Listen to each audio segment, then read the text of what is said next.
Hello, students. Welcome to the new session of the Indian Contract Act 1872. Today, we are going to discuss the new topic stranger to contract and stranger to consideration. Otherwise, we call it as privity of contract and privity of consideration. From the word itself, it is very clear that what it means actually. Stranger to contract means a person who is not connected with a contract or a person who is not having any role in the contract. Otherwise, a third party to a contract is known as a stranger to a contract. For example, if A and B is going to enter into a share trading agreement, that means A is a party who's ready to sell his shares in L&T, and B is a person who is ready to buy the shares in L&T. So they are having an agreement with related to the quantity and the price of the shares. But C is a person who is a third party to this contract. So C is not having any role in the contract entered into by A and B. C cannot uh, make any enforcement in relation to the execution of the contract. That is called stranger to a contract. So here C is the party who is stranger to the contract, or he is having privity to the contract, we can say. And there is a term called privity to consideration also. That means a person who is out of the contract, who is not able to receive the consideration as a part of the contract, that is called privity of consideration. We have to look into two laws related to this particular term. Under English law, stranger to a consideration as well as a contract cannot enforce the contract. As per the English law, both these persons cannot enforce the law. But in India, we are following Indian Contract Act 1872. As per that, stranger to a consideration can also enforce the contract, but stranger to a contract cannot sue upon it. That is very clear. A stranger to a contract cannot enforce it, but there are some exceptions that we will discuss in the next coming slides. But a stranger to a consideration can enforce the contract.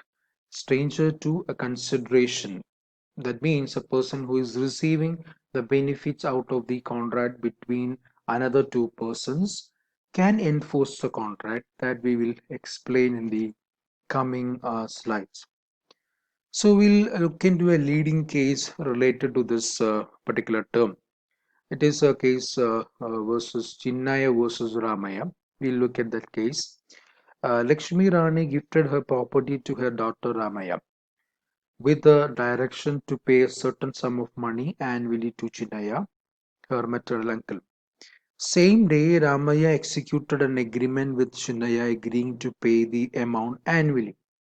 Later, Ramaya refused to honor agreement on the ground that there is no consideration. Chinnaya sued for the recovery of the annuity. What was the decision? We look at that.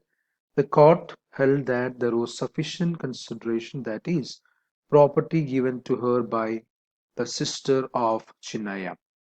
So actually look at that situation. That means Chinnaya versus Ramaya. Actually, this contract was made between Lakshmi Rani and the Ramaya. This Chinnaya was a third party to the contract. But actually what happened?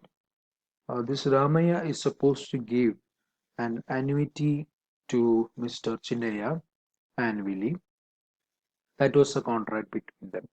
Even though, but the Ramaya is not ready to give this annuity to Chinnaya in the later stage.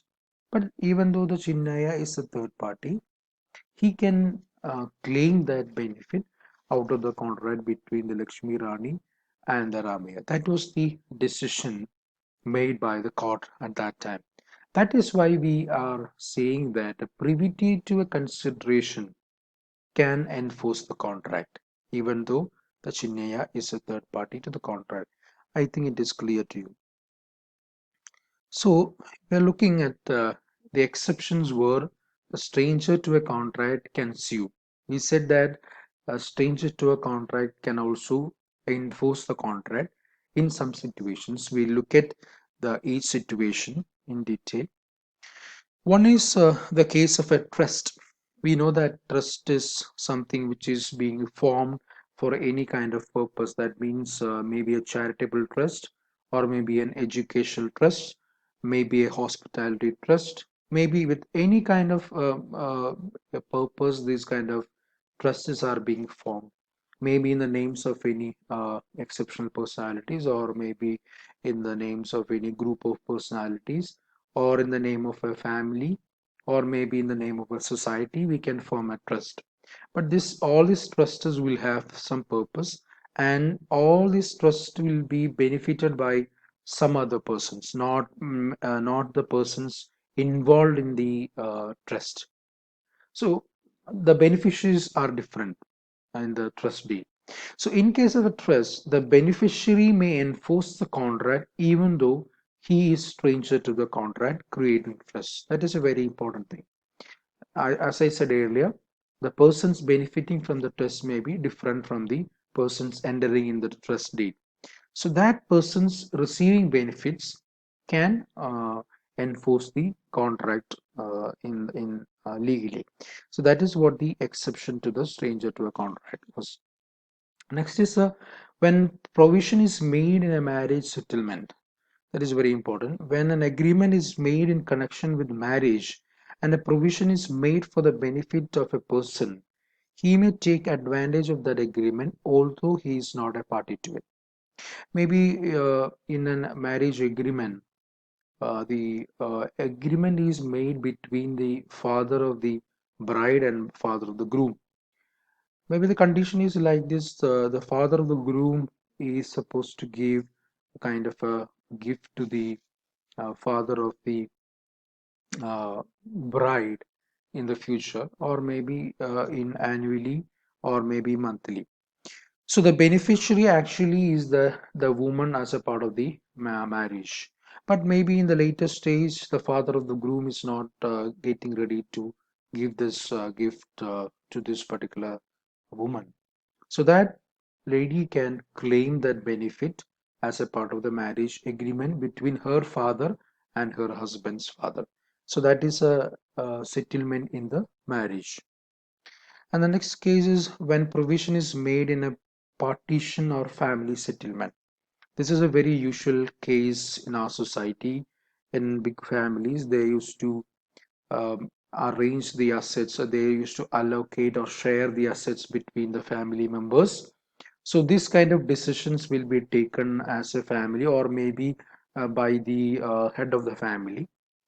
So in this case, you just look at that a mother promised to pay her younger son in case the elder son fails to pay the amount, which fell short of the younger son's share in the assets left by his father. Hence, the promise was valid, creating a liability for mother under the family agreement. That means the mother was actually made a claim like this. That is, if the elder son is failing to give the younger son some kind of a pay, that may be a monthly pay or maybe a lump sum payment, the mother is supposed to give the payment to the younger son. That was the agreement made by the family. So subsequently, the elder son is not able to pay the amount, and the younger son is having a short in his share of assets. So the mother is supposed to give the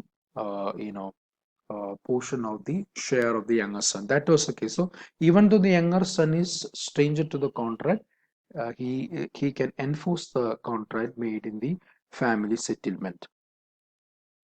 Another thing is where a promiser has, by his conduct, created privity of contract with the stranger. Look at the case. If A admits to C that he had received money from B for the payment to C, he constitutes himself as the agent of C who can successfully recover the amount from A. So here, in case the agreement is between A and B, A says to B that I have collected the money from C on behalf of you, and the even though the C is not paying in such a case, A is supposed to pay the amount to B. So even though the A is stranger to the contract, actually the contract is made between B and C, but A is acting on the behalf of C and says that I am the agent of C and I will pay the amount for him. So B can enforce the contract by A. That is the case. And another thing is contract entered into by an agent can be enforced by the principal. The principal can enforce the contract entered by his agent where the agent has acted within the scope of his authority in the name of the principal. So we can say this is a very important contract. We'll look into detail of this contract in the later stage. Contract between the principal and the agent. Actually, maybe I am a person principal to a contract. That means I am a key person in the contract, and I have entered into a contract between with the other. But I am not acting directly. I am acting it with the agent. An agent is acting on behalf of me. So if the agent is not acting properly, I can ensure that the agent will act properly by the terms of the contract, even though the agent is stranger to the contract, because the main contract is between me and the other person. The last case is covenants running with the land. In this case, the persons who purchase the land with the notice that the owner of the land is bound by certain duties affecting land, the covenant affecting the land may be enforced by the successor of the seller. This is a very important case. We should have this kind of real estate deals in our society usually. So the covenant means the promise made as a part of the land deal. So even if in this case the owner of the or the seller, the owner of the set is having some duties related to his land deal. So if the successor of the seller can enforce, that means maybe I have sold a land to another person. So he's supposed to do some covenants as a part of the land deal. So maybe my son is the successor of the land deal. So the son can enforce the other party, the buyer, to make all kind of obligations as a part of the contract, all kind of covenants made as a part of the contract. So maybe he is supposed to pay back the amount in installments, or maybe in a lump sum after 6 months. So I have maybe I have debt, and my successor is my son. So my son can enforce the buyer to complete his obligations as part of the land deal. So these are the cases in which we can say that a stranger to a contract can enforce the contract. So I think it is very clear to you. We have taken a very important session today: stranger to contract and stranger to consideration. So as in case of the Indian Contract Act, we can say that a stranger to a contract cannot enforce a contract except in some 6 to 7 cases, and a stranger to a consideration can always enforce the contract. I think it is very clear to you. Thank you for listening. Thank you.